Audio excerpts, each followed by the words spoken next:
మీకు ఈ ఉలవ చారు టేస్ట్ తెలియకపోవచ్చు కానీ మాకైతే పిచ్చ పిచ్చకి ఇష్టం.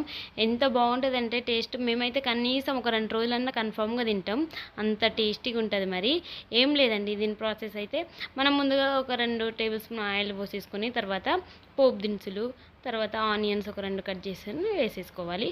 మంచిగా ఫ్రై అయ్యాక ఒక 2 టమాటాలు కట్ చేసి వేసేసుకోవాలి. తర్వాత అయితే మంచిగా మగ్గాక పసుపు ఉప్పు వేసేసుకొని తర్వాత అల్లం పేస్ట్ అయితే వేసేసుకోవాలి.